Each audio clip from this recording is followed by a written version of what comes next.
the landscapers. Landscaping.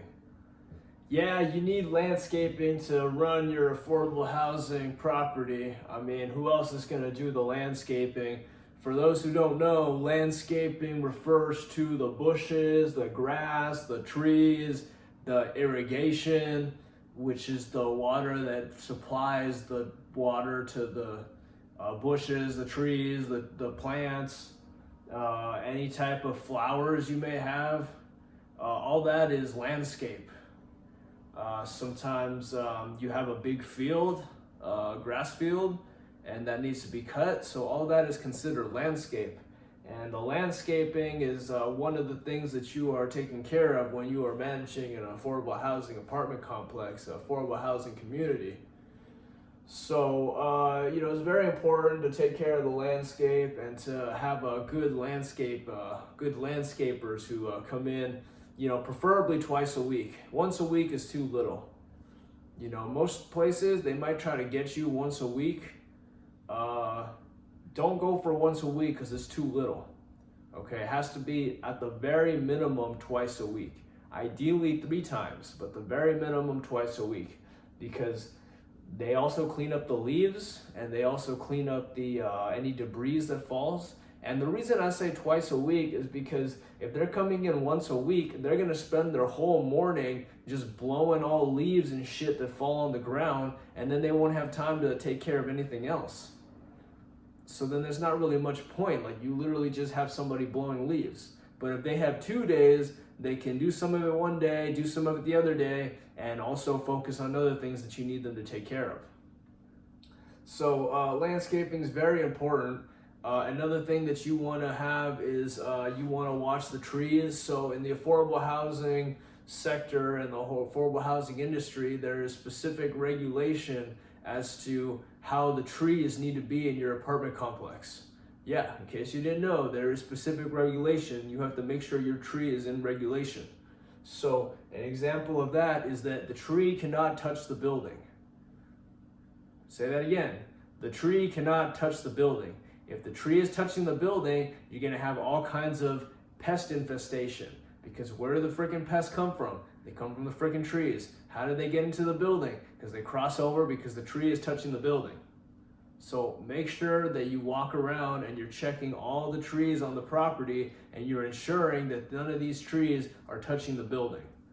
Doesn't matter if it's a freaking little leaf just touching it. You'll cut that leaf down, cut that whole branch down. Hell, cut the whole tree down, fuck it. So make sure it's not touching the building. You need to, so that's the trees. Also the grass, you wanna make sure the grass is short. You don't wanna have like lots of weeds and tall grass, because it doesn't look good for the curb appeal. Okay, and curb appeal basically means if somebody drives past the curb or drives on the curb and they see it, is the property gonna be appealing to them? Does it look good? Does it look like a place they wanna live? That's what curb appeal is. And your landscaping affects the curb appeal. Sometimes you will have busted irrigation lines. Irrigation line, like I said before, is the water line that gives only water to the plants. Not water to the building, not water to the sink or anything. It's specifically for the plants only. That's called irrigation. And so sometimes that will break and you'll have bubble of water. You'll have water bubbling coming out of the ground. Sometimes I've seen it shoot out of the ground before too. I've seen it happen before. So and that just happens. Sometimes it gets cold and the lines crack underground and then the water leaks. Don't be alarmed. It happens all the time. It doesn't happen all the time, but it does happen. Just shut off the water. Remember how I talked about the water shut off? You go, you find the shut off, which you should know already. If you are operating in that area, you should know where these shut offs are. And you go and you shut off that water. I've had some people tell me that you don't need to shut off the water. You just let it run. It'll run its course. Think about how backwards that is. That is fucking backwards. Don't let the water run. Don't let it run its course. You need to shut off the water. You never let active water just keep going, because water is the main thing that will destroy the property. It'll create mildew. It'll fuck up the wood. it'll create catastrophic damage if left unchecked. You never leave water running, never leave a leak running, and you never leave water just standing there in a puddle either, okay? You always have to mitigate these things. You shut off the water. Good thing about landscaping, and this is a personal tip that I'm giving you, this is a tip. The landscapers, most of the time, because they're contractors, they're able to cover pretty much any small job you have. So sometimes little small jobs will appear, like a broken fence or a fallen tree branch or a broken sidewalk, small little jobs. Your landscapers are able to help you with those small jobs. They will be able to help you with that. And if they can help you with that, that's going to be better for you because it'll be faster instead of trying to go out and find a vendor. Because you have to find a vendor, then they have to come out, they have to look at it, they got to give you a scope of work, you got to get it approved. If you have your landscaper do it, they just add that to the service charge. You just write a little note that this is why we had to have an overage charge. I had the landscapers take care of it. So that's a little tip for you that nobody else knows that I'm giving you for free. So there's the trees, the landscaping, having good landscapers, cut the grass. Landscapers are also able to dust for spider webs, have them dust for all the spider webs, have them weed whack, and the bushes too, not just the trees, but the bushes also. The bushes can't touch the building either. So the landscapers need to go behind the bushes and weed eat it and make sure the bush is not touching the tree at all. And this is something that you need to go and inspect yourself and specifically tell them, because most of the time landscapers, they'll have like their own like routine, but you want to specifically let them know what areas to focus on and what to work on as well. Another thing is the ivy. Ivy is like a root. It's like a root branch. It's like a, you know what ivy is. It's like it's like a stem, it's a plant.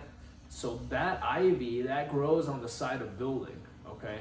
And the reason that is a problem is because that ivy will grow into the concrete.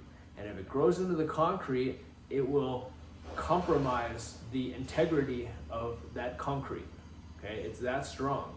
So if you ever see any ivy or any plants growing up the side of the building, have your landscapers cut those down and scrape them off. And they need to use a flathead screwdriver to scrape it off. That's how embedded it is in the concrete. Think about that for a minute. You got freaking plants breaking into the concrete trying to take down the building, okay? So that's why landscaping is so important. You're fighting back literally Mother Nature from taking over your building. So it is part of one of your duties. It is part of your duties to know what areas they need to focus on and what areas you have landscaping problems and which ones are they. Another thing is the bark. So when you pass by on the sidewalk, you should not be able to see underneath the sidewalk, and you should not be able to see on the side of the sidewalk. There should be enough bark or dirt or everything so that it's all level flush. If it's not level flush and you're able to see the side of the sidewalk or underneath it, then you have what is called erosion. And erosion is something the inspector can give you a hard time for. Remember hard times? We don't like hard times. So you need to request bark. So if you ever notice walking around your sidewalk and you see that the sidewalk and you can see the side of it or underneath and you've got erosion, this is something you can let your landscapers know. And your landscapers are able to come and fill it and make it flush. Okay, so that's something that they can do. I'm trying to think of what else I've had my landscapers do. I've had them do all kinds of jobs, honestly. It's excellent having landscapers, especially when they're really good. Trees will fall down, branches will fall down, so the landscapers need to come and take it away, and they haul away all the debris as well. Just trying to think of what else I've had them do. Anything you need them to do, they can do it. You probably want to get a price from them.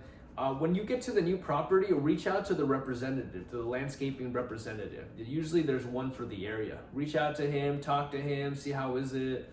He might tell you some things that they're working on. You can inform him of some things that you need done. Like I said, it's all about building relationships with your vendors and building relationships in the community. You know, you're basically taking care of this whole building from ground up. So landscaping is one of your essential duties, and don't let it don't sit on it, because Mother Nature is not sitting on you.